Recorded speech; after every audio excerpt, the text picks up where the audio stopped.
Greetings, everybody, and welcome to, I can't say another episode of the duo, kind of an episode of the duo. We stopped it a while ago because, as I said, James got too famous. I couldn't handle the fame. He was never available. Leave it, man. Leave it. The groupies, it was mad. Uncle was just popular. So we're back for a quick episode. Well, not a quick episode, an episode to talk about our favorite topic, James, which is what? Oh, Lord. Builders, tradespeople. And how much we love them. L with a big L-I-E. So we are going to talk about Cowboy Chris and Mistake Major, the two villains in our property journey so far. I think we've had our fair share of villains, but James, what inspired you to restart and do a quick one-off duo episode? What was it? Do you know what, Tej? First of all, let me just start by saying I've actually missed you.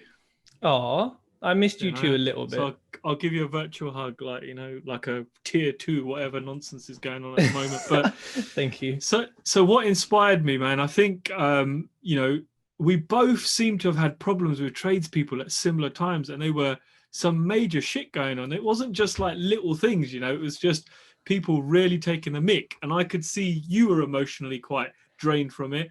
I was quite drained from it as well. So we thought, what is that? That's my jug, man. That looks like a lotta. You sure that's not from your toilet? No, this is from India. There's the finest jug. Even worse, it's a lotta from India. Come on, Shaz, you know what we're talking about. No, it means I don't have to keep getting up to get water. I always have water. You got to stay hydrated. Carry on. Yeah, so like I was saying, somebody said lotta, definitely. All right, enough of the lotta jokes. Okay, let's cut it there. We'll move on to those lotta on. So yeah, we were both going through this emotional thing of builders. You were getting really fucked off with people messing you about, tradespeople doing some really, rubbish work or trying to pull the wool over your eyes.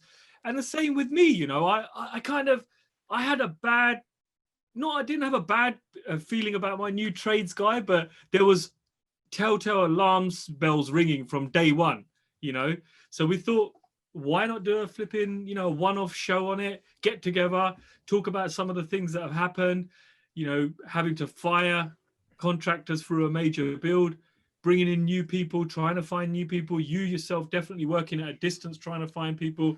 I know you had some hard times with it. You wasted a lot of energy with it, spent a whole day trying to find one tradesperson for one job. So we thought, why not do a one-off special? People have been asking, when are you two coming back?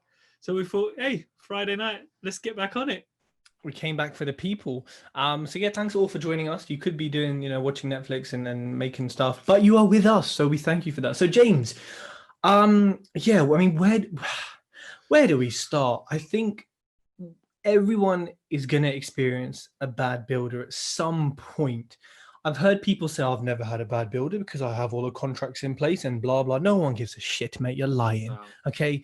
That's a load of tosh. Load of that. You were always going to have a bad something, a bad experience, a bad job, a bad bathroom, a bad bit of plumbing. So I think that's the first thing we just want to say is that, look, what we are experiencing is what everyone is experiencing, but they're not talking about it. People say, oh my God, like you lot go through so many builders. Like, yeah, but you know what? I think everyone does. But we talk about it. And of course, James, your internet has let you down again on Instagram. It's back. Are you back? You're back. Yeah. So that's the first thing is when you listen to us, please just know this can happen to anyone and will happen to everyone at some point. So, James, let's start with you. Your build, how much is the cost of your refurb? Around 135 grand, I'd say. So it's pretty freaking big.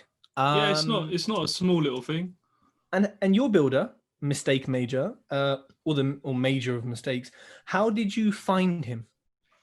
Well, I really did my due diligence on this guy. He came recommended from a guy who's got 25 plus properties in the local area. He swears by him, says, Major, or they call him Major Saab. He goes, you have to watch over Major Saab. He will try to cut corners on certain things. So I thought, you know what?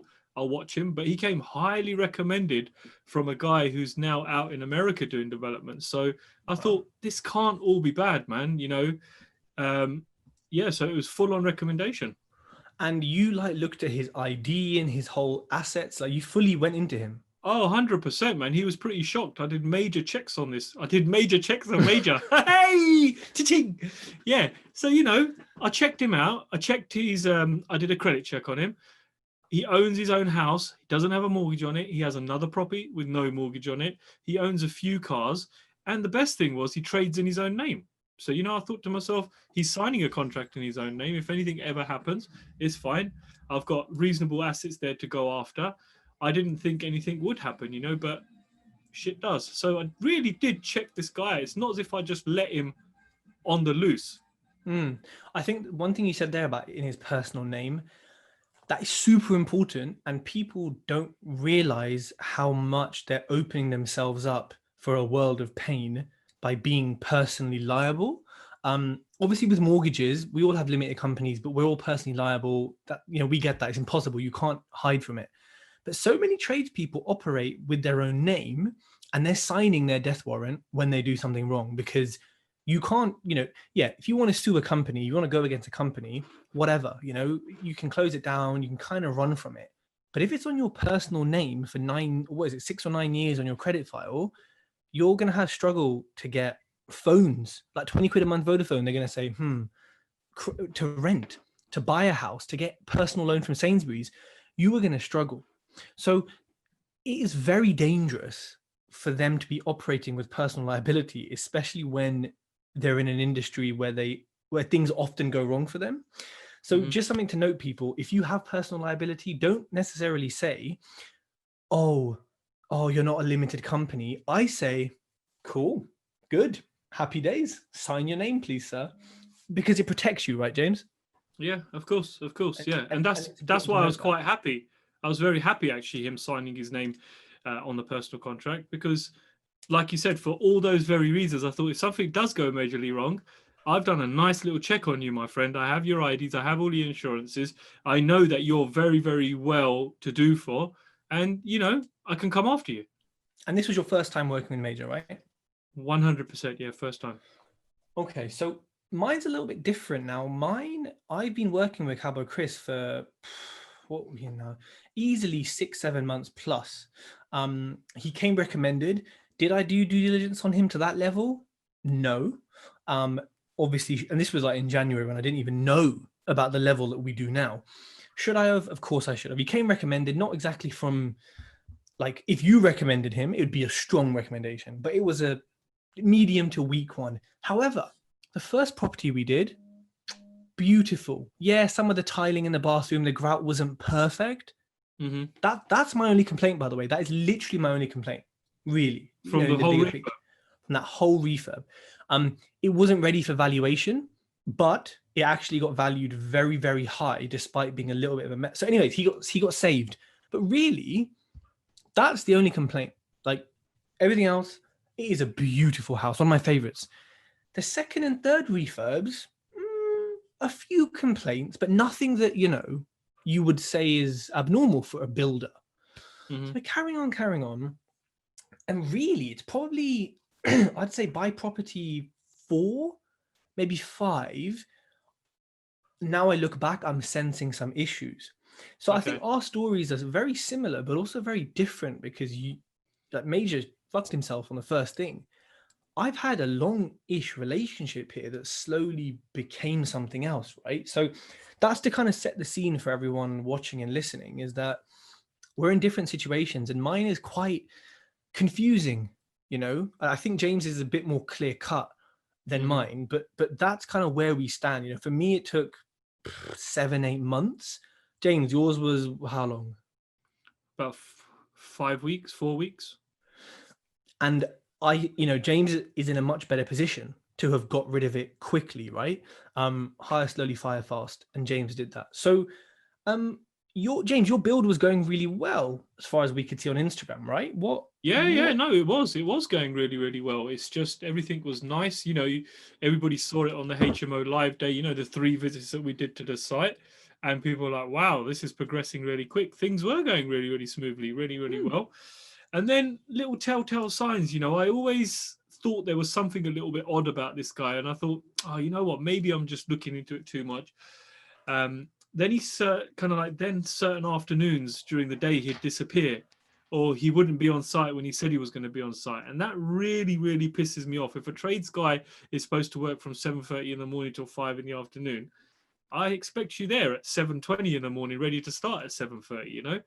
And he was coming in at 9 o'clock, 10 o'clock, sometimes not coming in, sometimes missing deliveries, causing me massive aggro. And the last straw was when he was supposed to start this mini extension out the back, and it's pouring down with rain, and his excuse was, oh, the lads are all complaining, you know, the boys are complaining that, oh, their bones are hurting, and one's got a sniffle on his nose. And this is at 10 o'clock in the morning. Yeah, exactly. And it wasn't even raining that bad. He then turns around and he goes, oh, you know what, we decided just to pull off site and go and get a bottle of whiskey and warm ourselves up, and we're getting pissed. And Hello, what time is this? 10 o'clock in the morning. Okay. And do you want to know the best thing? He goes to me, goes, don't worry, buddy, I send you my WhatsApp location. You come along and drink with us. And I'm thinking, hold on. At least he's friendly. Oh, yeah, no, fair dues to him on that one. He goes, I'm sending you the WhatsApp location. Come and drink with us. I'm thinking, I was just really shocked for a minute. You know, when you want to have a go at someone, but you're just like, did that just happen?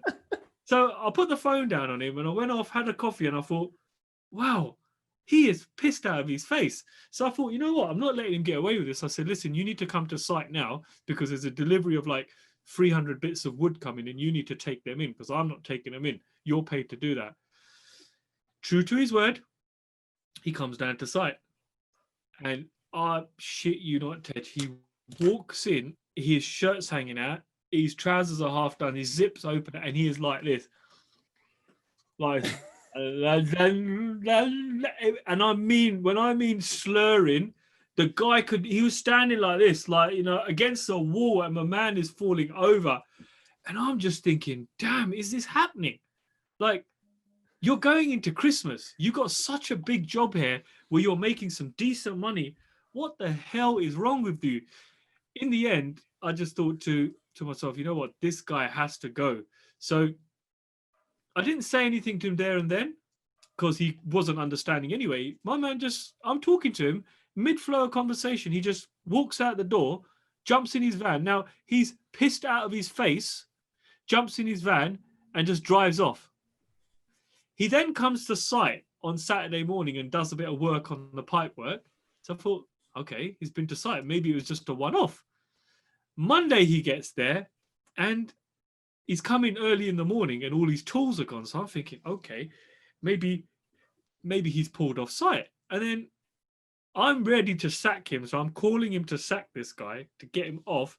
And he goes to me, oh, I've taken my tools. I've posted the keys through the door and I'm not coming back because you told me if I couldn't handle this job, I should just go. So I'm telling you, I can't handle this job. And I said, no, hold on a second. I said, before you say those words, I said, you can go fuck yourself because I'm going to sack you anyway. I thought, there's no way you're quitting on me, you little pig. So then he's gone, you know. And then I remind him that, look, Mr. Major, you are under contract. Well, what does that mean? I said, what do you mean? What does that mean? It means that bit of paper, you agreed to all those jobs. I go, there's a lot of things that you have done wrong. He goes, so what are you going to do? I go, I'm going to come after you. He goes, what, you're going to sue me? I said, yeah, I'm going to take you to court. And he goes, but whole conversation. He goes to me, you've only paid me like $5,000 and I've done about 30 grand's worth of work. So how'd you work that one out? I go, it's the work that you've done that isn't very good and the nuisance that you've caused on site and the fact that you haven't stuck to what you said you was going to do.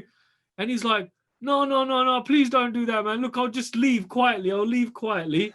But point being, there was no way I was going to have someone on site who was pissed. And, you know, I've told a few people this story about tradespeople being drunk on site. And a lot of people have said to me they've had this similar kind of issue where certain trades have been drunk on site or drugs have been involved or they've been smoking a joint or something like that. So I was quite surprised. I mean, my barber cuts hair better when he's high. So like maybe plasterers, maybe they're better when they're high. Some of them, I don't know. Oh, well, obviously not your one because the plaster dropped. If he was high, it would have stuck. That's very true. And I think that leads nicely to the parallels with mine, which are, yes, he did go on coke benders, which I found later, but it didn't affect the work. Now, he was shit anyway. It didn't affect the work. Like, it was very rarely, I say very rarely, once every few months, he would disappear because he got run over doing cardio. Or this is Is that what you said? He got run over doing cardio? Run over doing cardio. Or he was Wow. texting while driving and he crashed his Jeep, and he sent me a picture of the Jeep. But when I Google reverse image search the Jeep, it was man crashes in Devon and flies out window screen. He just took the picture from a news article and said, "Oh, look at my van. It's somewhere on the motorway, mate. Yeah, I couldn't come to site Are for you 3 days." serious? 100%. And you know what? It was a combination of those things, a combination of looking back at it, right? Lots of little, not little, but just so many clues that now, as the second I even sniffed that, no way. Little things, oh, you know, I couldn't come on site, 10 a.m., I'm not on site yet, I'm getting there. Sending pictures of the soil stack fitted at an angle where you can't see, it's not actually joined to the middle. Running, and I know you got something to say about soil pipes, running waste pipes not with a fall, so running them flat or up. I don't know, in maybe in the valleys gravity runs the other way, but it definitely doesn't in my house. Yeah, in the valley shit travels upwards. Yeah. So it was things like that, and also like the kind of fighting, like he would, not physically because he'd get knocked out if he did, he would just like argue with other trades, and they would be like, "Tej, you know, we've said like little things like, can you be on site for this time so we can do this and that?" And he'd be like, "No, blah blah, all this shit." Anyways, and he just claimed he could do a lot of stuff. Now, he claimed he was a Sparky, yeah, an electrician. This is the biggest thing. Now, I was speaking to another Sparky, we'll call him Evans. He's also, I don't even think he's a Sparky, and I'm actually going to be speaking to his registration board about his work. So that's fun. I've got like 3 people I need to sue at the moment. So I spoke to him and I said, "Oh, hey, mate, you know, you've been working with Cowboy Careers. You know, what about these other houses? You know, you worked on them, right? Can you give me a quote?" This is before I thought he was a knob. "Can you give me a quote? Can you tell me what's done, what's not been done?" Anyways, chatting, done. I go, and he goes to me, "Yeah, Tej, so this price includes chasing the sockets up to 450 mil off the floor, which is the regs when you do a rewire. This may differ in England, Wales, and Scotland. Check your area." And I go, "That's weird, mate, because on the Wind Street one, you didn't chase him, you left him above the board." He was like, "Oh, I've never been to that house." I was like, "Oh, maybe it was another name, another Evans on the cert, whatevs." 10 minutes later, he texts me, "Hey, mate, has Cowboy ever put my name to anything?" And I was like, "Hold on a minute."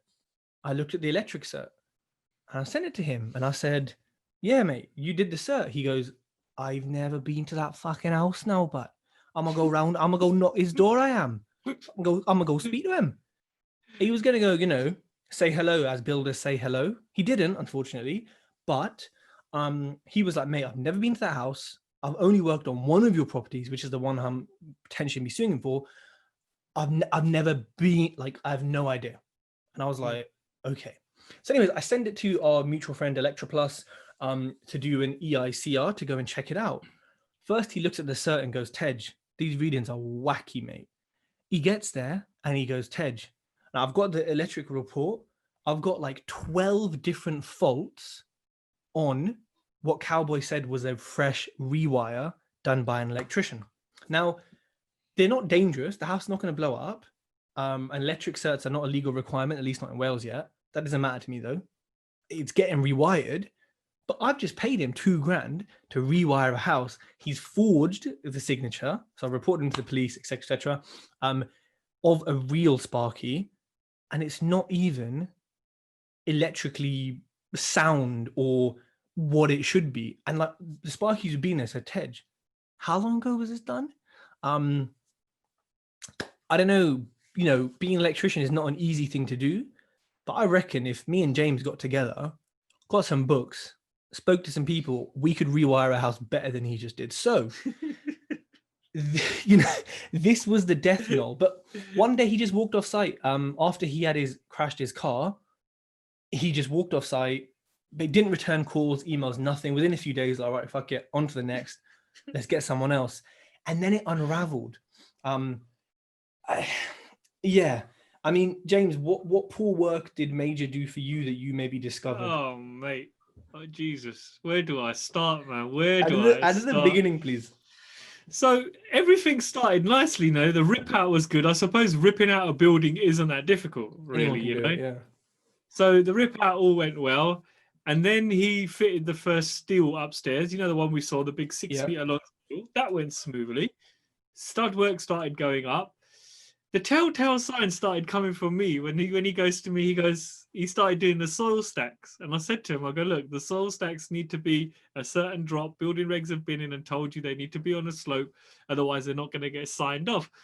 So I get there and my man has run a soil stack, like literally straight along the length of about 3 meters from a toilet, 3 meters out to the wall going into the main stack. So I look at this and I go to him, oh, I go, has that got a slope on it?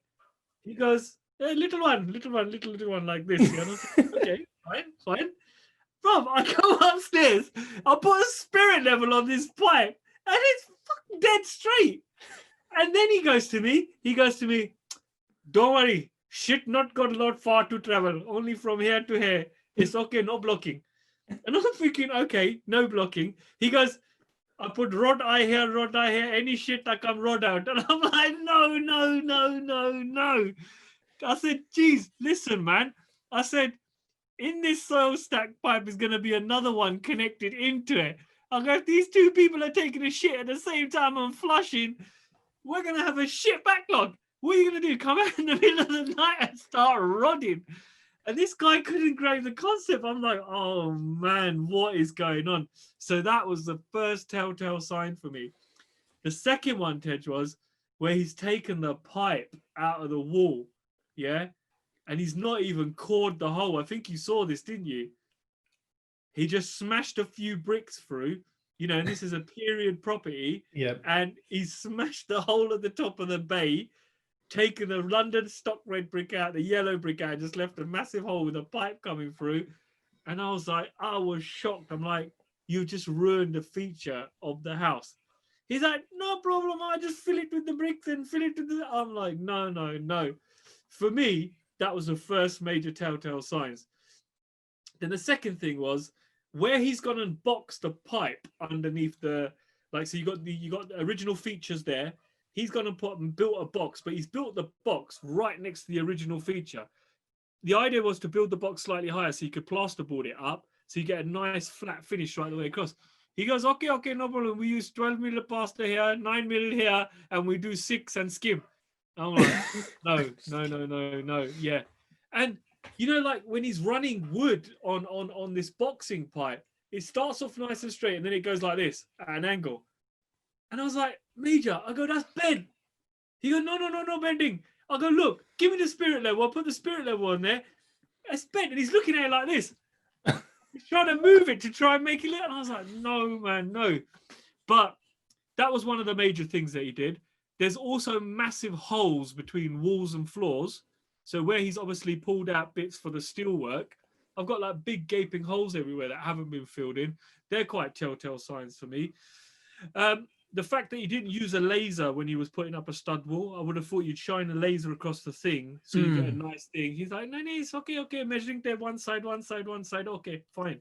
And then he's kicking a bit of wood here, looking at it like this, and I'm thinking, oh man, please. And you only know this because you're on site every single day. Yeah, I'm on site 3 times a day. Now, that is more than like a project manager. So people like James noticed this in 4 weeks, luckily, unfortunately, because he was on site 3 times a day. If you're not, and you're investing far from home, I mean, James, I don't even know what to say. Like, it's tough. Man, 100%. You know the basement floor that he concreted before the membrane went in. So even that was such a simple task to do. It starts off nice and smooth, then it goes and goes like that. When the guy came to screed it, he goes to me, mate, he goes, who put this floor in? He goes, it's on the piss, then it's on the wonk, then it's on the piss again. He goes, you got like a flipping banana. And I'm like, And you know what that means? When he's had to screed it, he's had to put certain areas higher, certain areas lower. But he done a fantastic job. The screeder was amazing when he's done the job. But the fact that so many corners had been cut, I was like, you know what? It's such a lucky escape. And you know what the worst thing is, Ted? When you go onto a site like that, it makes you feel sad. You emotionally feel drained. There's no like, I feel good about my site. None of that, man. You're walking in, you're like, man, what have I just done? I've now got to work with these guys because I've got no one else. So that's where it just came to the point. I thought, you know what? I just don't trust you no more. There's too many fucking ifs and buts going on with you. You've ordered the wrong steels a couple of times. You put the wrong pad stones in and you're trying to tell me that you know better than an engineer. Engineers told you it needs to be 900 wide. Why have you made it 600? You know, it's 900 wide for a reason so it can carry the span of the weight. I just thought, he goes, if building control sign this off, he goes, building control sign this off, I do whole job for free. He goes, if they don't, he goes, exactly. He said to me, if I can squeeze this through with building regs, I'll do your whole job for free. And I'm thinking, no, Major, I don't want it to be like this. I haven't spent money getting architects' drawings done, flipping engineers' calculations done for you to start guessing your own shit, you know, with your wonky eye and your pissed ass. Like, You know what? It's. I think the only reason, another reason, I suppose, that like you've noticed these things is because you know what to notice.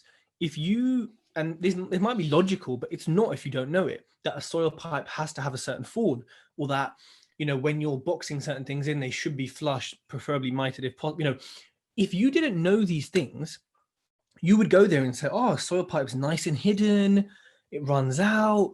Oh, great, the poo is going to flow. But because you know, and that's tricky, right? Because when you start, and this is why I say to people, you don't have to love refurbs. Personally, I think you have to in a way, but you have to understand them. Sometimes more than your builder, you have to understand them to the extent where you can walk in and say, that's not right. I don't care if you got 40 years, I've done it for 40 years, I have. No one cares, Del Boy. You need to walk in and be like, that is wrong. And obviously not in that way, because people will get offended, but you have to understand what to spot. And I think like with me, it happened recently. I had a shower room that was tiled. It's been on my stories now. Now, the tiling wasn't good quality, full stop. You know, brick bond, it wasn't in line. That's some basic ass geometry, spatial awareness. Yeah. So, and if he was bad, he should have just done the stack bond, innit? No one would have realized. Anywho, yeah. He didn't put the adhesive on properly. It was almost dot and dabbed, which is like, why? Like, just comb it, do it properly. He didn't use the right plasterboard. He said it was foil backed. It wasn't. Also, my bad. I should have said no. Has to be the green ones for aqua rooms. Yeah. He didn't tank it or anything. So I had someone come in, big up Craig, came and fixed it. And he walked in straight away and said, Tej, this ain't been tanked. I can see the plasterboards. Now, James, this was tiled 4 weeks ago before Craig sort of walked in, 3 or 4 weeks before. And Craig goes, yeah, look, you know what? In X many months, you're going to have mold. It's not going to be nice. I was like, okay, fine, cool. As he was stripping it, 4 weeks later, by the way, empty house, yeah? There was black mold everywhere on the adhesive. And on in the plasterboard. in 4 freaking weeks. Yeah, it would be. It would be, yeah. And like, if the builder just suddenly said, right, we've tiled the bathroom, happy to, and big up Scott Jenkins, he loves boards, mate. All he messages me is about boards. Honestly, he's a representative for aqua boards, element boards, etc. So big up him, man, for helping with that. Like, you need to prepare these things properly. You can't accept a builder showing you a tiled room in your property or a picture. You need to see the stages of it and say, hold on, have you tanked it? Is it the right board? Etc. etc. And even sometimes the weight, I mean, look, I don't think any of us are using real marble, but if you are, you can't really use plasterboard. You need to use cement boards or other stuff, you know? So how do we know this? Because we give a shit, right? Yeah, of course. Like, we have to. So I think a big tip for people is you really have to understand refurbs. And you know what? Shadow people, pay people to go on site, find an amazing builder on Facebook who has a brand and get some training, or like go on YouTube, understand things, because honestly, it's so easy for them to say, yeah, no, it's a special plasterboard with, yeah. is fine. You know what I mean? So I think like you have to understand refurbs to an extent. And I mean, that has now cost me about 600-700 quid to redo that with cement boards, with the right tanking, with some sexy ass tiles, etc., etc. Luckily, I didn't pay Cowboy Chris for this yet. But like, James, what if you had 6 en-suites in your HMO tiled without being tanked? There's gonna it's not only that, there's 4 of them are on the first floor, so the water's going to start coming in, it's going to start dripping through, it's going to go onto the ceiling in the kitchen, start affecting the 2 bedrooms downstairs, and potentially put the kitchen out of action if the floor comes through. You know, it doesn't take a lot. Once plasterboard's wet, what's going to happen? It's gonna collapse. You know. Wow. Wow. And you know what? It's a combination of those kind of things which I've discovered afterwards now, but also kind of a few people. So my friend has a CCJ against Cowboy for 8 grand. It's not showing yet online because of Corona. They're all super slow. This kind of happened as I realized who he was. I got a few other friends who know about him, and actually, it's a small world in the valleys, and I know X many people who are very, very angry at him, shall we say. And so, you know, it's one of these things where he keeps doing it because my plumber, big up Dave, you know Dave as well, he saw him on the street with some speed fit in his hand. Like, so he's obviously fucking someone else up. But it will catch up with him. You know, he's got 1 CCJ, he's going to have another one, he's going to have more.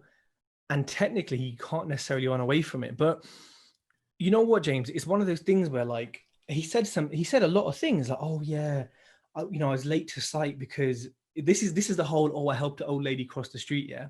Oh, there were some builders and they were trying to rip off this old lady, Doris. And I stopped and I told them, you go away, you scallywags. And like, you're the dickhead. You're the bad builder. Your Doris is the one you're ripping off. But there were lots of things like this, yeah. And like just stuff where he's either stupid, well, he is stupid, but like not manipulative, but he definitely painted a better picture of himself than was reality. And you think, oh, and he did some things like out of a good heart and did things for free. But then, yeah, you know what? It all adds up. And I think I've only realized this recently. I was in a place where I thought, oh, yeah, I'm never going to find a trade to do this and that because it's such a weird, I don't know what I was thinking, right?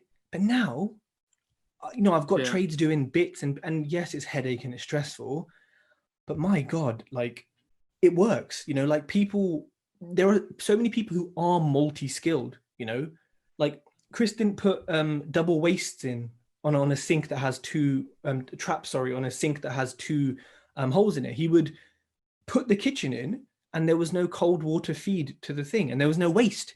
So now Dave's going there and having to drill the freaking waste through. So it's one of these things where you're like, hold on a minute, where's the water going? We're just going to let it run on the floor. And it's pretty simple stuff, isn't it, really? Like, no offense to plumbers, but pushing some pipe together and putting a waste in is really basic. So it's one of those things where it's cost me, I don't know, thousands maybe to rectify. Mm-hmm. I haven't necessarily lost anything like directly, but it's cost me time. It's cost me paying investors back delayed because of the builder, because I've had to say, well, I can't refinance it because it's still a state. James, we've got a question here. I think it's a really good question from Faz Property. Says, what was the pay difference between the guys you were paying? More often than not, you pay peanuts, you get monkeys. So I guess, well, we both had, look, monkeys is such a respectful way to describe the builders we have experience with. I cannot offend the animal kingdom by saying that. Scum on the bottom of your shoe is more appropriate, I think. But James, like, do you think, now a lot of people say this, I'm not saying you're saying this, Faz, but well, you probably don't pay them enough money, so that's why they're shit. James, do you believe in that? Has that been true in your experience? No, listen, you can get a very good builder, you can pay him loads of money and he can still be shit. You know, it's all marketing at the end of the day. It's how well they market themselves to you and how well they sell themselves to you. You could have someone who's fantastic, like massively, like Major. He was fully recommended. He's done extensions, he's done all sorts, but he turned out to be rubbish. I don't think necessarily if you pay cheap, you get rubbish.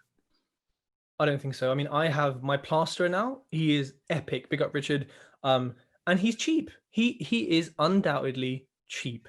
But he's bloody fantastic. And I have another guy, an electrician, that big up Gethin, who is maybe a bit more expensive than the average, but he's bloody fantastic. Mm-hmm.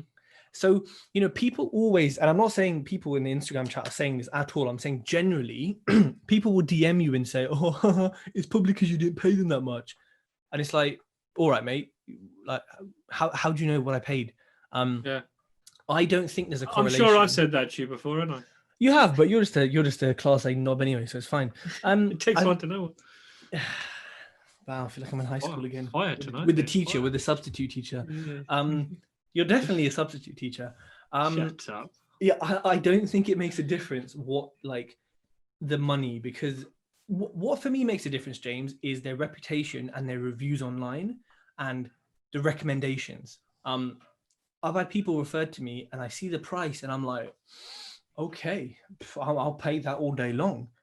And the work is fantastic. So, and if people are asking the difference between me and James's paying, I mean, James, what's the day rate you pay lads? Like, to just a general builder, what would you pay them in East London? 140 quid. Wow, I'm paying 150 in the Welsh Valleys. So how can you compare when I'm paying more in an area where, if you look at the economy, what are you talking about? Like a general lad or a builder? No. Like someone who can do a bit of it, like a builder who can. Well, no, actually, I pay 150 for plasterers, carpenters, generally most trades, apart from sparkies. That's what I'm paying per day. Yeah, about that 140, 150. And like a labourer, 50 quid a day. No, probably a bit more than that. About 80 quid a day on a labourer. Okay, so I'm paying. Some 50. Of them are a little bit more as well. If the labourer's a bit skilled, you'd pay him a little bit more. Yeah, I'm talking about a guy who just comes to hold stuff and pick stuff up and hammer stuff like that. I'm looking at 50 a day. So, James is paying more because he's in East London. There's no, like, in the bigger picture, there's no way around that. But proportionately, we're paying the same, right? You may be, yeah. If you look at it generally over that. If we look at it generally over that, and I think, James, taking our lessons from this experiences now, so once you got rid of Major, who was drunk, watching YouTube cat videos on site and all sorts of shit, have you gone back to the person who recommended him to say... I've had a conversation with him and he's really embarrassed. He's really embarrassed. And he said to me, he goes, look, the last time I used him was in 2018 for my job, because he moved over to America. So that was a couple of years ago. And then he did tell me, look, he's got a lot of stuff going on personally, Oh, blah, blah, we all have. Yeah. And I understand he's under a lot of pressure. He's got a couple of kids that are quite severely disabled. So I thought, you know what, I'll cut him a bit of slack. I won't really go in too hard on him, but come on, man, everybody knows right from wrong. You don't get pissed at 9 o'clock in the morning. And you don't run saw pipes like that. And it's all about communication, right? If he said to you, James, look, I get this project and I get your timeframes, but I've got these issues, and personally, look, I can't manage it. Someone else might be able to, but I can't. Are you happy with me chopping an hour off every day, or having these days off, but I'll have my lads on site? Or I think that piece, right, is what a lot of tradespeople fail on, is just saying, look, I've got an issue, because we'll understand it. Like, you know what the funny thing is? The plumber. So the plumber's a really nice guy. I've used him quite a few times. Now he's got a problem with his foot, and his foot just wasn't healing. Had some kind of infection on it. And he came to me, he tried everything, the poor guy. I must say, he brought a junior in with him where he was trying to get him to do things while he was watching over him. This guy couldn't bend down, get on the floor, all sorts. Anyway, so then he comes to me with a solution, which was nice. He gets another plumber involved who's taken the job on. And he said, look, I briefed him on the job. And the best thing is, this MU guy who's come in to take over the job from him, he's actually quite a clued up guy. He's come up with some really good suggestions, which has meant now all the boilers and the tanks are going up in the attic rather than the basement to save us some space. He's rerouted some pipes to save some space so we don't need to do some ugly boxing. And, it's been nice because there wasn't a problem there. The guy couldn't do the job because he wasn't well. But rather than pissing around, messing about, what he's gone and done is he's gone and actually found a solution and presented with me with a solution. You know, now granted, the guys are on site, they're still working pretty slow, but the job's getting done. You know, but I hate it when they just make up an excuse, or they just try and think that they've got nothing wrong. They've not done anything wrong. You know, Oh, if you've got a problem, talk to us about it. If you've got, you know, if you can't get to site till 10 o'clock because you're dropping your children off, tell us. Don't make bloody excuses about it. I'd much rather you be honest to me. We would, because we have the same issues and we have issues as humans and as adults, we are going to understand that. Like, but the second it's a lie, the second it's an excuse, you just go down in the respect and in what we think of them, and it's done. I mean, my painter, I had to go off site yesterday, I think. He just said, look, mate, I've had something sort of shift on my end. I'm really sorry. I have to leave site. I'm back here tomorrow morning. It will be finished tomorrow morning. I was like, oh, cool. How much you got left? He's like, look, mate, I would not leave unless I absolutely had to. I didn't ask him, sorry, can I please have a transcript of what's going on in your life? Because I trust him, because he's never lied so far. He's never done anything to make me think he's lying. And he came back and he finished the job. And he has 62 reviews on Checkatrade at 10, you know, at 10 out of 10. So that's where maybe builders are missing a trick, because if they have these reviews to back them up, we're always going to rate them higher than those who don't. We're always going to put them in a kind of innocent before guilty kind of approach when they don't have it. And James, do you think that we should, property investors should be treating builders generally, not treating, but should be working with builders with the approach of guilty until proven innocent? Do you think? I don't know, man. That's a tough one. That's a real tough one, because especially with my team that's come on board now, it's like, no, I wouldn't do that with this team, but maybe with people like Major, yeah, everything you've done is wrong until I've had a look at it and the building inspector said it's right. Look, I think you have to, but you can't communicate that. Like, you can't walk in and say, right, this is all shit, let me have a look at it. You go in with a different view, but I think in the back of your mind with new trades, even when they come recommended, clearly in our experiences, you still need, I think, you still need to be guilty, not treat, but sort of perceive, or in the back of your mind, they're guilty until proven innocent. That's what I think. We've got a really interesting point here, actually, from TR End Up, who says, if I'm being honest, I think builders and tradesmen are underpaid in general. It's physically taxing knowledge, skill-intensive work. The reason why so many dodgy characters are in there, because it's only dodgy characters will accept such low pay. That's interesting, you know. I think dodgy characters are there because it's easy to get away with it, right? Like, why do politicians, why are they all corrupt? Easy to get away with it. You know, why? Like, if I said to you, yeah, mate, I'm going to paint your walls, I'm going to do some plumbing, and you never saw the pipes and you just saw the finished product and you never saw what I did to prep it, you're going to say, top job, here's the money. So I don't know about them accepting such low pay, but James, do you think builders are underpaid? I don't think my guys are underpaid. No, not do you think do you think in general they're underpaid? Yes, they can be. Yeah, there's some people that will really take the piss out of builders, you know, especially foreigners or people that have come over from Europe who may be struggling to understand the system a little bit. There are people taking the piss out of them, but I don't think they are underpaid. Personally. I mean, if we take 150 quid day rate, and we annualize it, if they work 365 days a year, it's about 36 grand. Obviously, they're not. Realistically, it's about 32 grand. But that's for just one tradesperson doing whatever a day. That's not for the gas engineer who actually is charging you £1,000 to fit the boiler. But if he's doing a bit of odd jobs, it'll be 150. So yes, I agree with you. I think people do take advantage and people are underpaid. But I think it depends on the area as well. Like, if you're in a place where the average salary is 20 grand and you're earning 30 grand, working for yourself, you're doing your own tax or whatever you're doing, I don't know, James, that's quite a nice pay rise. Yeah, it sounds pretty decent to me. You don't have to go to university. You don't have to have a lot of them don't even have any training at all. So I don't know. I get what you're saying, and I feel what you're saying, but James, Avril Property says, would you bring in someone to come and mark the builder's work, or sort of, I guess, sort of approve your payment? Yeah, I think that, do you know what? I've been thinking about this for a while, actually. I think there is like something missing there, in the sense that so many people have so many issues with builders. There needs to be something that's there where those guys are held accountable, and they're held accountable in a big way, you know, because at the moment, they, like you said, they're getting away with stuff. So it'd be nice if somebody did come in independent and looks at the work. If they fitted a steel, obviously, I mean, a structural engineer will come in and just say, yeah, that's fine. But maybe if there was somebody else, that maybe if it's a service you could pay for, where you have a professional body come in and say, okay, you know what, this work has been done to a standard, or say 8 out of 10, or we put it into this bracket, or this has been done up to here. And it could even be linked to pay. So it could be, say, okay, this is a grade A job. It should fall between 160 and 175 pounds a day. This is a grade B. We'll put it in here.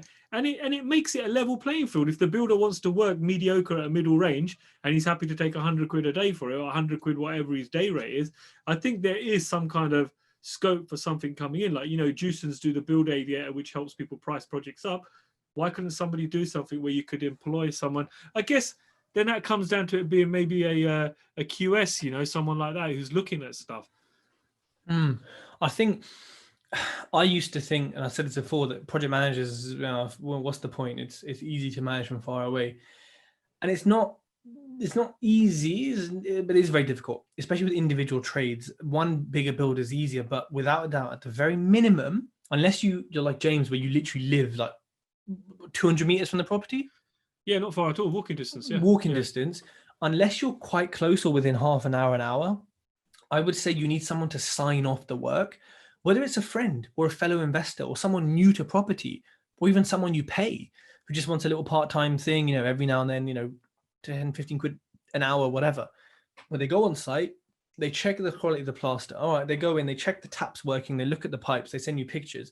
They show you stuff that your builder's not gonna. That's going to keep you informed of what's going on, but also keep the builder on their toes, because they're like, oh shit, Friday payment time, but she's visiting site, so you know we got to make sure we done it right. That alone can kick people into check, but also you know that you're not paying for plaster that's crap because it looks great on a picture, which it all looks great on a picture. It looks like chocolate, lovely, but until you touch it, until you paint it, you don't know how shit it is.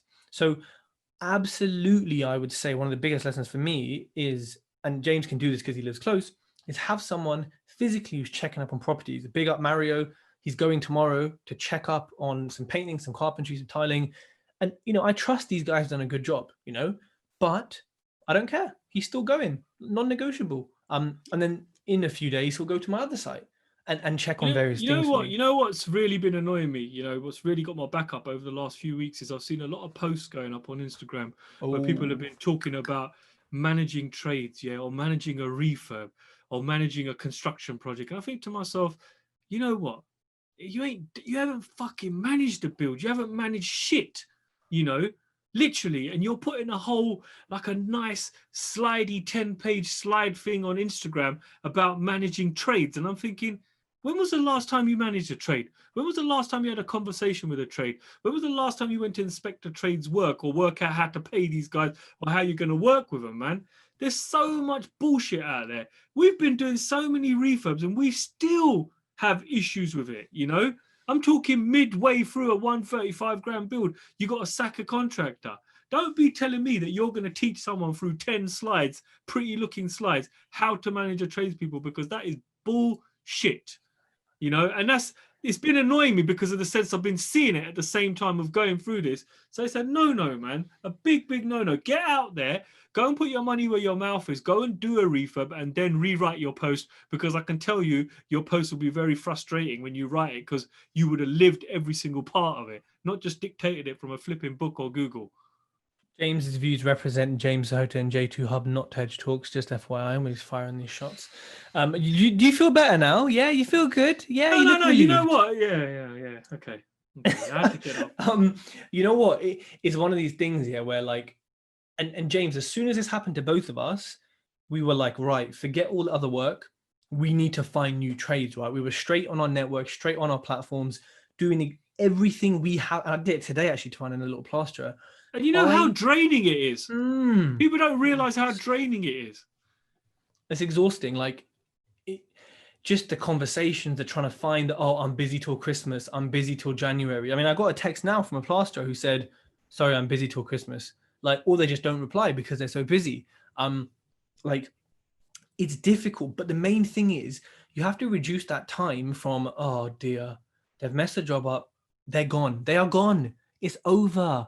Get in the bathtub, turn on Taylor Swift, get your Ben and Jerry's out, do that shit for an hour. Okay, it's over, it's done. Then straight away, get yourself on all the platforms, right? Find new tradespeople, find new builders. If you're going to sue the last one, which I'd always recommend if you should and you need to where possible, that's fine. Put it to the side. You've got time to do that. Get your evidence, do what you need to do, but don't spend time emotionally on that, right? Have your hour in the bath, listen to some Dido, and then go find a new build team, find a new electrician, do what you have to do. The sooner you do that, the less you're losing on lost rent, the less you're losing on opportunity cost. And you may find, like I found some amazing tradespeople from the adversity of Cowboy, Chris. So, you know, it's one of those things where you gotta respond quickly, right, James? Yeah, you know what? Don't let any builder hold you to ransom. Don't let anybody put a gun to your head. You know, especially a tradesperson, because when you're in this, you think to yourself, you know what, what's going to happen if my trades guy walks off? All right, your trades guy walks off. You're going to lose a little bit of time. You got to go and find a new tradesperson. You know, that is the worst that's going to happen. You might have to pay another month's worth of financing costs. It's not a biggie, you know, but people make it out to be a biggie. For me, it's very, very important to make sure that bad blood, that bad energy, that bad apple is gone straight away. Because if you let it carry on, it's going to frustrate you, it's going to frustrate them, and ultimately you're going to get a shit product at the end of it. You want to be walking onto your site and thinking, oh man, these guys have done that, they've done this, they've done this, they've done this. You know, you want to be happy. That's the vibes I'm getting now from my site. When I walk on my site now, I'm so happy. The guy goes to me this morning, goes, oh, mister, can I have a coffee? I said, you know what? I'll go and get you all a coffee, because in 3 hours, not only have you unloaded 5 massive steels, you got the damn things fitted and bolted and done. And my guy couldn't do this in 3 weeks. You know, the vibe's so nice. The guys are happy. The guys are having a laugh, you know, a laugh within reason. They're not sitting there taking a piss. And it's really nice watching my European team have a go at my English team, because they turn around and say to them, you guys just talk too much, man. You don't do enough work. And then one of them goes to him the other day, he goes, you are lazy because you eat chips and sausage for lunch. He goes, I am fit because I have chicken and vegetables and I can work. And I'm thinking, you know what? He's probably got a good point there. I'm thinking, yeah, you are putting a load of shit in your body each lunchtime. No wonder why you're slowing down in the afternoon. These guys are just raring to go, you know. Such different mindsets in construction teams as well. And Meal watching plans for your multiple builders. people. Yeah, well, yeah. You can tell a physically fit builder over a lazy one, bro. You can definitely tell. That's a really good point there, actually, noticing the differences between your teams and the differences in attitudes. And walking on site and being happy, honestly, for me personally, that has been a rarity. Especially with Cowboy Chris, like that should have been a warning bell for me. Like every time I went, things were not done when and how they should have been done. They eventually were, but I'm just thinking about it now. I'm getting a heavy heart. I'm like, oh my God. Like I would be like, oh, I don't want to travel. I don't want to go 2 hours to be disappointed. I get on site, I'm disappointed. Now, when I'm seeing the pictures and when I go there, I know I'm going to be happy because I'm going to say, we're actually progressing, we're actually doing stuff. And that's really important. So, you know, that feeling, it's not nice, you know, when you're like, I don't want to, literally, I was there like, I don't want to go on site. I was just like, no, I don't want to drive 2 hours to be disappointed. Why would I do that to myself? But I did, and you have to. You want what you have, which is, all right, lads, everyone's happy, everyone's laughing. Things are, I mean, your team are working ridiculously quick. How many guys on site? On the first day, there was nearly 10 people on site. 10. Today we had 1, 2, 3, 4, 5, 6 people on, 7 people at one point. And is the price the same as major? It's a little bit extra because I decided to put an extension on. So yeah, and try to include that in the schedule of works. Just tried to slip it in, but yeah, I got caught.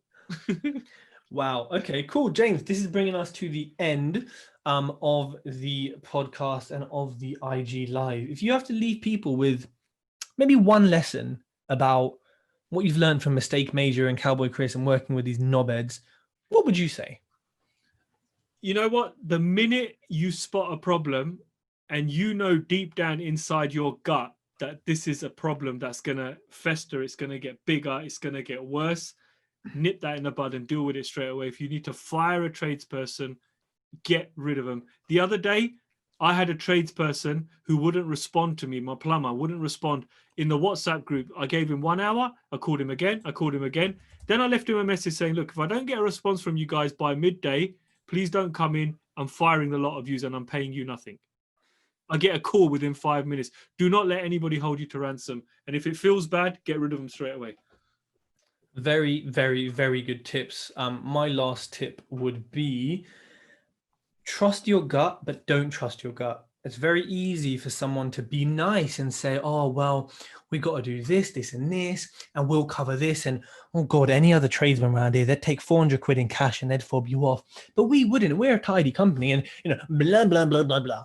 It's very easy for people to play that emotional card and to kind of put little things in your head like, oh yeah, other companies, mate, they wouldn't sand as much as we would. We're all qualified tradesmen. What qualifications have you got, please? Sorry, please show me.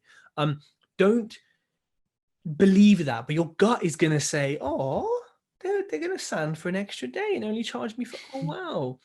Don't believe your gut, but also believe your gut, because I've now told you what you should look out for. So that nicety is important, and it's about how you feel with them as well. It's a relationship. But trust, in my opinion, trust reviews and recommendations and public profile and insurance and liability maybe slightly higher than you trust, oh, he was really nice and he bought me a bacon patty when he met me. Yeah. So trust. You probably paid for that bacon patty 10 times over. Yeah, exactly. So don't trust your gut, but trust your gut. I hope that's been really clear, informative advice there. Cool. Please follow us on Instagram, Facebook. What else, James? What other platforms? LinkedIn. Subscribe. On the podcasts. Leave us reviews. We always forget this, James. What do we always forget to say? Take a picture and share it on social. Take a picture, please, and share it on social. Because on a Friday night, you were here. Instead of watching Taco Chronicles, which is a very good program. You could have been enjoying your last night out before Tier 2 lockdown as well. Getting licked up. Well, Major's probably getting licked up. So someone find out his WhatsApp location. Let's all fucking head down in it. Let's get Corona and get whiskey. Fuck it. Let's get it all in it. Right. Amazing. Everyone have a wonderful night. Please subscribe and leave us reviews for the podcast. Bye. Bye-bye.